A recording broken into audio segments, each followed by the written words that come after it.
course, he was asked about it at the toss, is Chris Gayle. He very politically correct answer was that we'll get him in at the right time. But, I mean, Gayle is Gayle. At some point in time, we will see him. Yeah, I think we will see him. I mean, there's no doubt that, even when you go to sleep as a bowler and Chris Gayle's in the other team, whether he's 30 or 40 or whatever he may be, there's a bit of fear factor that does come through your brain.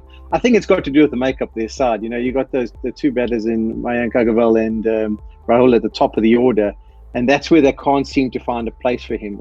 If that opening partnership doesn't offer enough fireworks as the tournament goes on, I have no doubt that they'll turn to Chris Gayle. But I think the performance of the openers in the last game was good enough to say, listen, let's give it a run and see how they maybe go. But we know the fireworks. We know what he brings to the party.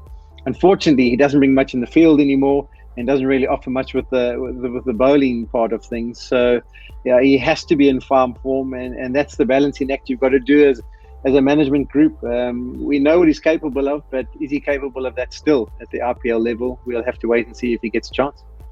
He'll also have to trade the pagdi that he's been wearing for a helmet at the moment. We'll come to Bangalore. Quick comment, Harsha, from you about KL Rahul, the captain. We know what he can do as a batsman. Do you think he's suited to it, and is he settling into the role well? Is he enjoying it? Which KL? I mean, we saw KL Rahul in 2018. He set the tournament alight. Absolutely. I mean, he got that 50 of 17 balls, didn't he? That was the tournament. He was setting it alight, and we're all saying, wow, KL Rahul.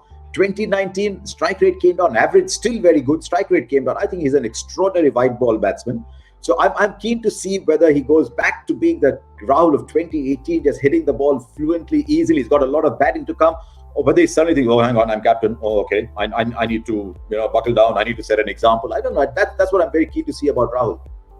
I think the challenge, I don't think I worry about his batting. For me, I think it's going to go from strength to strength. He's started to work it out, and once you've done it a couple of times, he'll be good. For me, it's the captaincy. I think they let themselves down a little bit the other night against Stoinis. I don't think the game plan was as clever as it could have been. That momentum that they gave at the back end of that innings ended up costing them.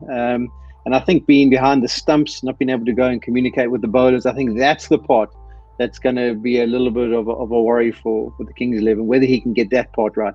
Don't worry about the batting. He'll come good.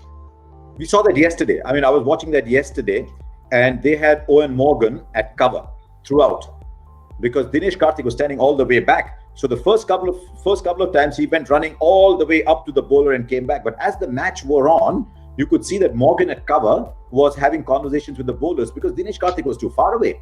So I mean, Polly's point is spot on. But he's not going to let Pooran have the gloves because he's projecting himself as a potential India keeper batsman too.